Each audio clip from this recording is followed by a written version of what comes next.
Hello, review for Dead Rising 4 for baddest Santa Death to all fairy kind and what happens when you leave FranQuest. Engine graphics are up first, you know it's actually good. To be surprised, I don't think many really expected Dead Rising 4 to run incredibly well. Science at the time authorized Dead Rising 3 run at 720p, upscaled up to the Xbox One and seemed to drop frames constantly. Now Dead Rising 4 doubles the number of enemies on screen, reworks the animation system and has a large number of overall improvements to the engine, and I have to say in many places it absolutely works with an Endured heart so damn thick.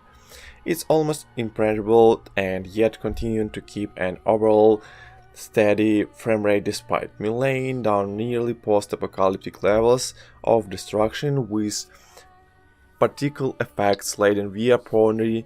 I mean, some of those weapons might as well just shoot particles and nothing else. Now in Dead Rising, for you not only continue adventures within the mall, but also within the city itself and the dual location, and really a nice change up, a pace going from the closed confines and consistent pickups from the mall to the more outdoorsy location with battles around huge Christmas tree farms and developed quality sex.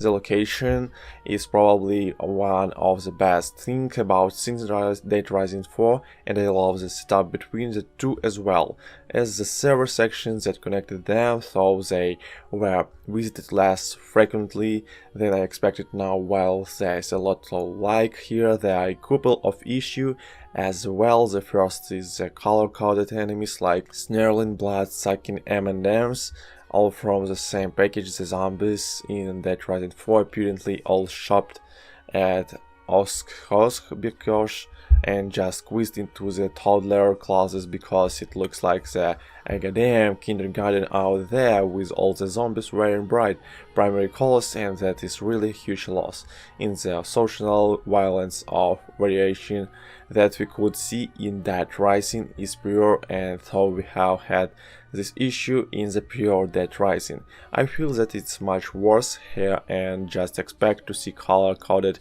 enemies that have dressed appropriately prior to dying. The variation is just not here, and expect to see a copy of a copy of a copy after a copy. Also, I really do a barricade. The particle system on many systems had less blood and decels very poorly, and it's definitely a step down resolution.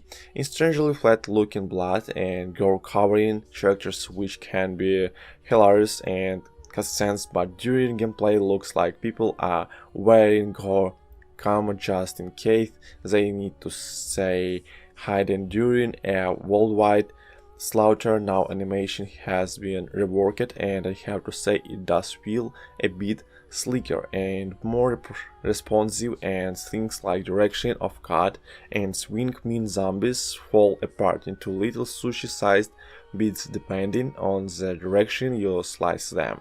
In the various powers that the exosuit can wield result in really good location-based damage. Also with new enemy types comes new animation, and some of those are particular with a feral nature and movement being attribute to the smarter zombies and a faster, more 28 days speed and desire to explore your insider's aggressiveness for the nearly turns on pieces well. And of course I would be remiss if I did not mention that FranQuest has received somewhat of a redesign here. He's a little bit older, but just all over just a little bit different looking, and that's going to be up to you whether you like it or not. Everything's really give and take when you think about it, and as a complete package Dead Rising 4 takes some steps forward with a solid frame rate, a massively increased amber count, more focused direction buzz damage, a so much sticker animation set, and yeah, takes a couple steps back with massively decreased enemy crowd variability and design a couple flickering textures issue, and of course the typical physics hiding of any Dead Rising title, and of course that bring us to sound and music voice.